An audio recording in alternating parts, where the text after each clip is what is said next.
That which clearly distinguishes the jinn from mankind are their powers and abilities. God has given them these powers as a test for them. If they oppress others with them, then they will be held accountable. By knowing of their powers, we can often make sense of much of the mysteries which go on around us. One of the powers of the jinn is that they are able to take on any physical form they like.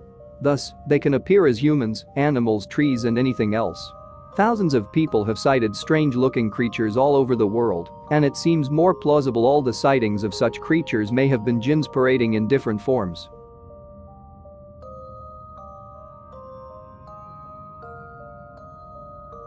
The ability to possess and take over the minds and bodies of other creatures is also a power which the jinn have utilized greatly over the centuries. This, however, is something which has been prohibited to them as it is a great oppression to possess another being. Human possession is something which has always brought about great attention. But the true knowledge of this subject is rare. Over the last 3 decades, the subject of possession has become very commercialized. During the 70s, films such as The Exorcist and Rosemary's Baby were used to educate people about possession. However, because such institutions, the film industry, were heavily influenced by Christianity, knowledge of the subject was non-existent. Rather than educate people about jinn possession, films such as The Exorcist just tended to scare the living daylights out of us. Jinns possess people for many reasons. Sometimes it is because the jinn or its family has been hurt accidentally. It could be because the jinn has fallen in love with the person. However, most of the time possession occurs because the jinn is simply malicious and wicked. If a person does become possessed, then the name of God has to be used in expelling the jinn. How contrary, this is to many modern-day exorcists. Many exorcists often invoke the names of others besides God to exorcise the jinn.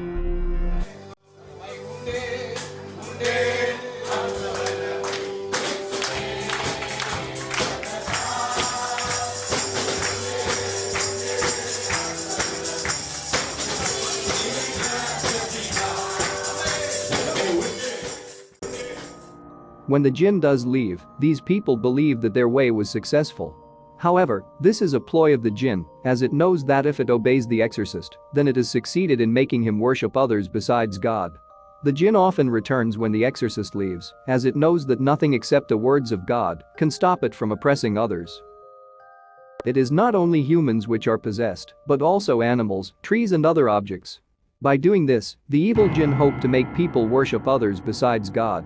The possession of idols is one way to do this. Not so long ago, the worldwide phenomenon of Hindu idols drinking milk shocked the world. From Bombay to London, Delhi to California, countless idols were lapping up milk. Ganesh the elephant god, Hanuman the monkey god, and even Shiva Lingam, the male private organ, all seemed to guzzle down the milk as if there was no tomorrow. And such thing I think has happened not only in India, on all the places in United States as well as in Singapore and Malaysia, and just now we are seeing the same thing happening here in front of our very eyes in Hong Kong also. Unfortunately, people were taken in by this, and many flocked to feed the Hindu gods. This feat was undoubtedly done by the jinn as a classic attempt to make people worship false gods.